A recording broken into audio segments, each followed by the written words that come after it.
भारत में कई ऐसे प्रोडक्ट्स हैं जो स्वदेशी होकर भी देशवासियों के विश्वास को बनाए रखे, जिसमें पहले विश्वास करें फिर इस्तेमाल करें। वॉशिंग पाउडर घड़ी का नाम भी शामिल है, जो कानपुर के शास्त्री नगर में एक छोटे से फैक्ट्री से शुरू होकर देश का एक सबसे बड़ा ब्रांड बन गया, जिसकी सफलता की कहानी बहुत ही रोचक है। तो घड़ी पाउडर की केस स्टडी की शुरुआत हम लोग इससे समझने से करेंगे कि कैसे एक साधारण डिटर्जेंट पाउडर से एक प्रतिष्ठित भारतीय ब्रांड बना। ये कहानी न केवल मार्केटिंग स्ट्रेटेजी और कंज्यूमर नॉलेज की है, बल्कि भारतीय परिवारों के जीवन का एक हिस्सा बनने के लिए।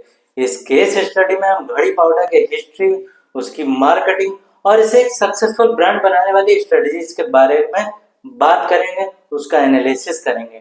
कंपनी की इस सक्सेस के पीछे स्टोरी काफी दिलचस्प है, तो वीडियो को एंड तक देखिएगा। तो बात है 1957 की, जब मुंबई के वडाला में स्वास्तिक ऑयल मिल्स ने भारत में वॉशिंग पाउडर बनाने की शुरुआत की।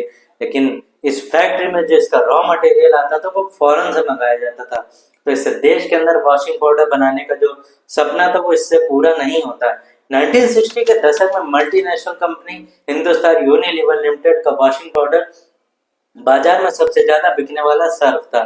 स्वदेशी प्रोडक्ट्स के तौर पर सबसे पहले देश में गुजरात के श्री करसन भाई पटेल ने 1969 में वॉशिंग पाउडर निरमा बनाकर इंडियन मार्केट में उतारा, जो 1985 तक देश का सबसे ज्यादा बिकने वाला वॉशिंग पाउडर बन गया। निरमा देश के हर घर में अपनी पहचान बना चुका था। स्वदेशियों ने और हाई क्वालिटी कारण उसकी बहुत डिमांड भी होने लगी थी। वो एक ब्रांड बन चुका था और इसके साथ ही व्हील भी इंडियन मार्केट को कैप्चर करना शुरू कर चुका था।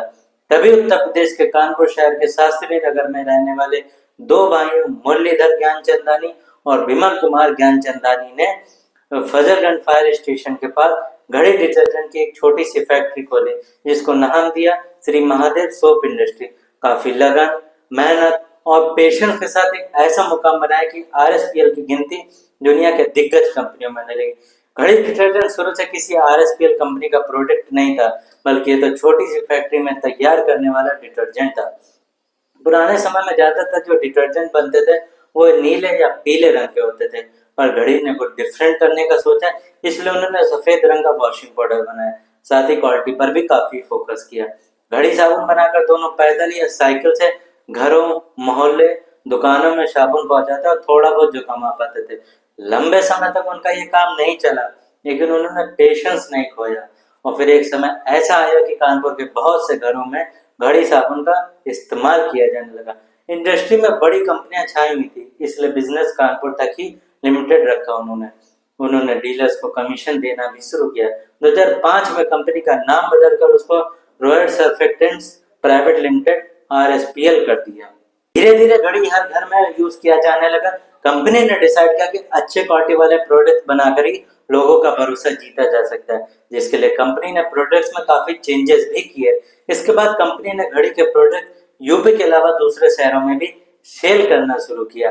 मुरली बाबू ने इसके लिए एक पंचलाइन तैयार की कि पहले इस्तेमाल करें फिर विश्वास करें। ये टैगलाइन लोगों को काफी पसंद भी आई।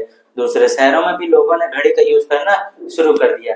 धीरे धीरे करके घड़ी उत्तर प्रदेश ही नहीं पूरे इंडिया में भी पॉपुलर कंपनी बन गई और 2012 के आंकड़ों के हिसाब से घड़ी 17.4% के साथ देश का नंबर 1 ब्रांड बन चुका था। मीडिया रिपोर्ट्स के मुताबिक घड़ी डिटर्जेंट पाउडर की yearly production strength 8 lakh metric ton से भी ज्यादा हो चुकी थी। अदर्स कंपनीज के कंपैरिजन में ये काफी ज्यादा था। आरएसपीएल ग्रुप ने होम केयर प्रोडक्ट्स में भी कदम रखा और हरिद्वार में यूनिट लगाया। यहाँ hair oil, shampoo, hand wash, toothpaste, shaving cream, floor cleaner और टॉयलेट क्लीनर जैसे बहुत से प्रोडक्ट्स बनाए जो लोगों के डेली यूज में भी काम आ सके। कभी एक छोटी सी फैक्ट्री चलाने वाले आज 12 करोड़ रुपए से ज्यादा की संपत्ति के मालिक है और इस कंपनी का नाम दुनिया की दिग्गज कंपनियों में लिया जाता है। और इसके साथ ही साल 2013 में मुरलीधर ज्ञानचंदानी और विमल ज्ञानचंदानी रिचेस्ट मेंबर की लिस्ट में 75th पोजीशन पर आ गए थे। घड़ी डिटर्जेंट की सफलता कहानी में ये सिखाती है कि मेहनत, लगन और सही डायरेक्शन में प्रयास से असंभव कार्य भी संभव हो सकता है। छोटे कदमों से शुरू होकर बड़े सपनों को साकार करना असली जीत है। आपको घड़ी के फाउंडर्स की मेहनत से क्या सीखने को मिलता है, कमेंट सेक्शन में बताइए और ऐसे बिजनेस से रिलेटेड इंफॉर्मेशन के लिए हमारे चैनल को सब्सक्राइब कीजिए।